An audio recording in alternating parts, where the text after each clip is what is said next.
दोस्तों नमस्कार। आशा है आप सभी अच्छे होंगे। आज हम चर्चा करेंगे एक छोटे से विषय के बारे में जो कि बहुत बड़ा ही है, छोटा नहीं कहा जा सकता। चेहरे या फिर त्वचा का रंग बदलना। अक्सर देखा जाता है कि लोगों के रंग बदलते हैं, लेकिन हमारे शरीर के रंग ही बदलते हैं। तो आइए हम इसकी चर्चा करते हैं। एक छोटा सा ही टिप्स है, एक लाइन है और एक दवा है, लेकिन वो लक्षण जो है बहुत ही महत्वपूर्ण है। उसी लक्षण के हिसाब से ही आपको दवाइयाँ लेनी होंगी। धब्बों में त्वचा का काला या नीला पड़ना। धब्बों में त्वचा का काला या नीला पड़ना, ऐसे में आर्सेनिक एल्बम इसकी औषधि बनती है।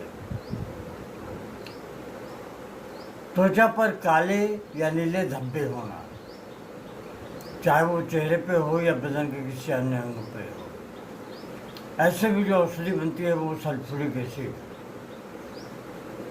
पेट पर पीले या भूरे रंग के पैच का बनना। पेट पर पीले या भूरे रंग के पैच का बनना, ऐसे में जो औषधि बनती है वो है फॉस्फोरस। आयोडियम एक औषधि है जो बहुत बड़ी औषधि है। जब पीली त्वचा भूरी हो जाती है, यह दवा गोरा बनाने में अत्यंत उपयोगी औषधि है। आयोडियम के लक्षण इस प्रकार हैं, फिर से मैं दोहराता हूँ। जब पीली त्वचा भूरी हो जाती है, यह दवा गोरा बनाने में बहुत ही उपयोगी सिद्ध होती है। लैकेसिस, त्वचा कटने के बाद या बुखार के बाद बदल जाती है। त्वचा का रंग जो है वो बैंगनी हो जाता है। ऐसे में जो औषधि है वो है लैकेसिस। इसे आप 30 की पोटेंसी में लेके खा सकते हैं, सेवन कर सकते हैं, या फिर 12 की पोटेंसी में ले सकते हैं। फाइटोलक्का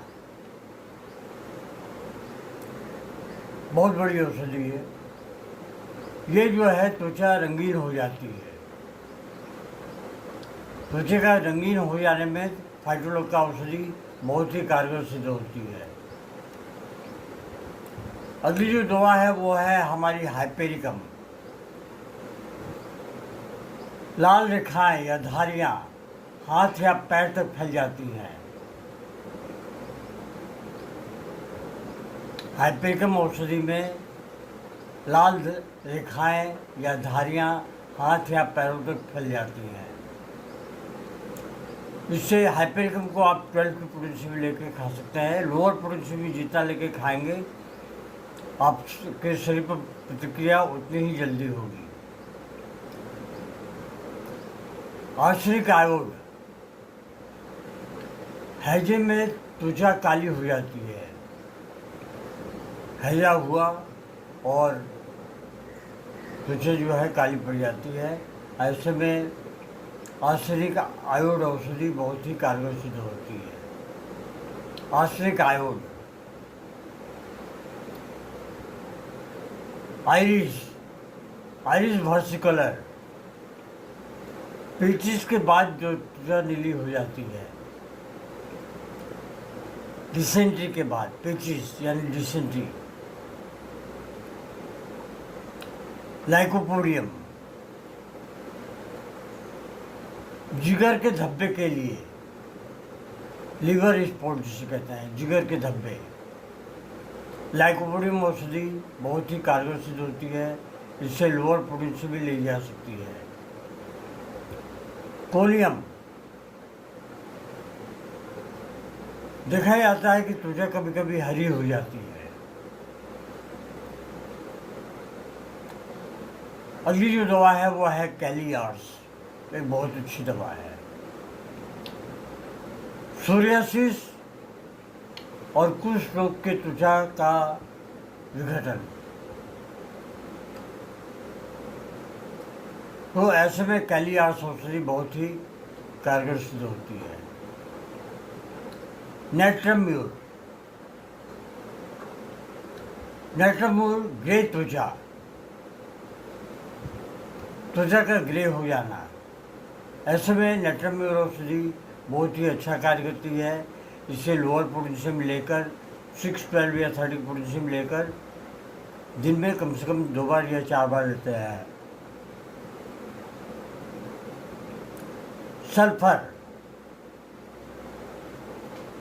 त्वचा गंदी दिखती हो, रोगी आदत से गंदा रहता है। गंदा तो इसलिए भी रहता है कि वो स्नान ही नहीं करना चाहता है, उसे पानी से डर लगता है। ऐसे रोगियों के लिए, ऐसे व्यक्ति के लिए सल्फर औषधि बनती है। इसे 30 के पोटेशियम में दिन में 4 से 5 बार लेते रहें। बर्बरिस वल्गरिस, चेहरा पीला, गंदे, भूरे रंग की झालर, धसा हुआ गालों के साथ, और आंखें जो है गहरी होती हैं।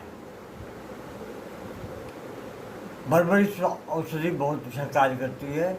इससे 6, 12 या 30 की पोटेशियम लेकर आप सेवन करें, कम से कम 4 से 6 सप्ताह तक। कोई भी दवाई लें जो आपके लक्षणों के साथ मिलती है, तो कम से कम 4 से 6 सप्ताह तक नहीं लेंगे तो आपको समझ में नहीं आएगी।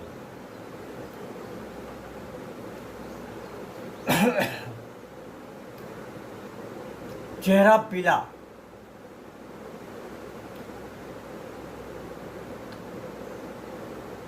हिपोक्रेटिक, आंखें जो है धसी हुई और नीले मार्जिन से घिरा हुआ, ऐसे में जो औषधि है वो है चाइना।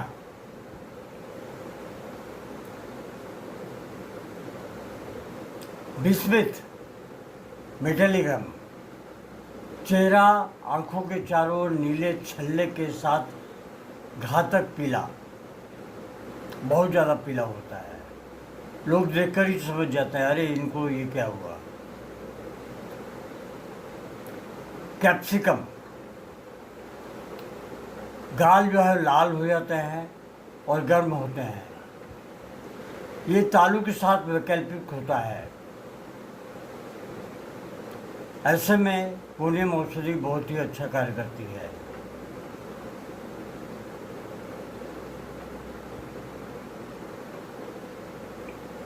कैप्सिकम, गाल लाल और गर्म होते हैं और ये जो तालू के साथ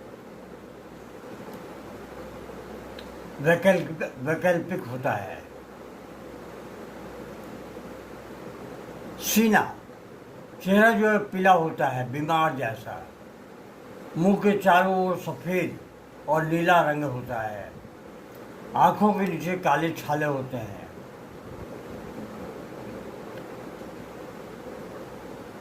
ऐसे में आप सीना औषधि 6, 12 या 30 की पोटेशियम में दिन में 3 से 4 बार ले सकते हैं। सिपिया, चेहरे और कंजक्टिवा का पीलापन, छाती पर पीले धब्बे, गालों और नाकों के ऊपरी हिस्से पर। ऐसे में सिपिया औषधि बहुत अच्छा कार्य करती है। दोस्तों, ये एक हमारी छोटी सी विवेचना थी त्वचा और उसके रंग के बारे में। हम इसकी एक दूसरी कड़ी भी लेके आएंगे बहुत जल्दी। तब तक के लिए मुझे इजाज़त दीजिए। धन्यवाद। Long live homoeopathy, long live animal.